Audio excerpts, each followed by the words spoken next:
Assalamualaikum warahmatullahi wabarakatuh.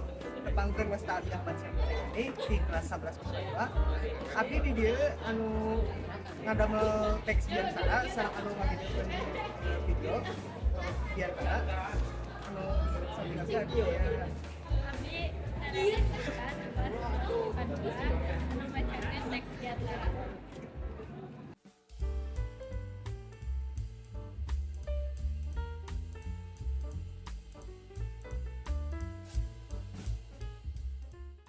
Assalamualaikum warahmatullahi wabarakatuh. Sampurasun tepangkeun Wasta Abdi Nada Deswita di kelas MIPA 2. Ieu abdi bade macakeun di antara nu jejerna pangaruh musik dina kahirupan sadidinten.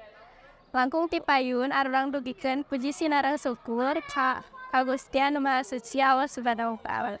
Anu parantos masihan nikmat ka arurang sadayana di antawisna nikmat iman, nikmat Islam sareng nikmat kasehatan. Oge teu hilap shalawat sinareng salam arurang dugikeun ka junjungan urang sadayana nyaeta Habibana wa Nabiyana Muhammad sallallahu alaihi wasallam. Hafulah wargina, sahabat-sahabatna, jeung umatna dugi ka akhir zaman. Mudah-mudahan arurang termasuk kana umat umatna. Amin ya Allah ya rabbal alamin. Hadirin anu kusum kuring dipika hormat dina dinten ieu simkuring dieu ayeuna bade masihan biantaraan zijerna teh perkara pengaruh musik dina kahirupan sadidinten. Kusabab dina zaman anu geus modern ieu arurang parantos kana seueur budaya jeung kasenian di antawisna musik anu tos berkembang pesat. Hadirin anu sami rawuh, urang sadayana hirup dina zaman modern nu mana ngadangukeun musik teh tos tiasa tina HP. Musik tradisional, musik buatan lokal, jeung musik ti luar negeri. Naon atuh ari seni musik teh?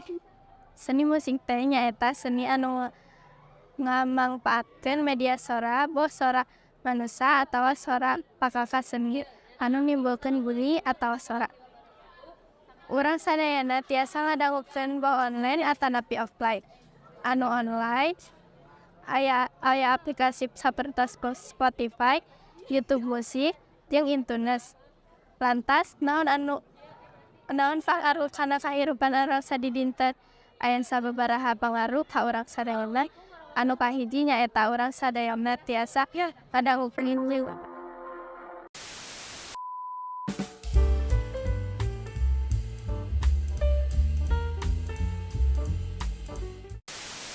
aya sababaraha pangaruh ka urang sadayana. Anu kahiji nyaeta urang sadayana tiasa ngadangukeun jeung ngaregepkeun budaya-budaya asing ti luar negeri tina musik-musikna. Anu kadua nyaeta perubahan tina pola pikir jeung pemahaman urang sadayana dina budaya terutama dina seni musik.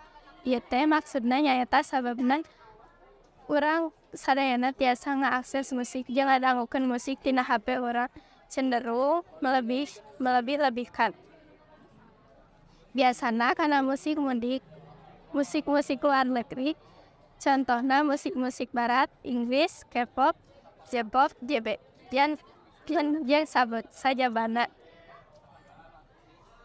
Pola pikir anu ngaleuwih seni luar eta teh anu jadi bahaya tina ieu teh terkadang urang sadayana sok poho kumaha musik tradisional atawa musik lokal teh. Jeung kadang urang sok malah jadi taresep kana budaya urang sorangan. Hadirin anu simkuring dipika rawuh, simkuring lain melarang urang sadayana ngarangukeun musik mung urang teh kudu aktif nilih-nilih lagu. Ulah sagala didangukeun tanapi disaring heula. Pangaruh tina musik anu paling kuat nyaeta tina budaya. Pengalaman ti simkuring pribadi nyaeta simkuring resep kanu lagu-lagu arkais atanapi lagu-lagu lawas. Biasana simkuring ge sok ngarasa beulah jeung penat teu leungit kusabab ngadangukeun lagu. Jadi tina anu tos dijejerkeun ku simkuring nyaeta dina zaman modern kieu akses kana budaya batur terutama musik. Kadua, musik teh nyaeta seni musik nyaeta seni anu ngamanfaatkeun media sora boh sora manusia atawa sora pakaka seni anu nimbulkeun bunyi atawa sora. Katilu, musik teh loba pangaruh ka kahirupan sadidinten di antawisna pengaruh pola pikir, pengaruh karena suasana hati, yang pengaruh karena budaya. Kaopat, orang kudu poho, orang tahu poho, yang budaya orang sorangan, yang kudu ngalestarikan karena seni musik tradisional. Hadirin anu simkuring di Pikarau, mung sakitu pangimten biantarati abdi upami aya kalepatan buktina ucapan atana piktina perbuatan simkuring dari mentahan fira. Hatur nuhun kana perhatosanana wabillahi taufiq wal hidayah. Assalamualaikum warahmatullahi wabarakatuh.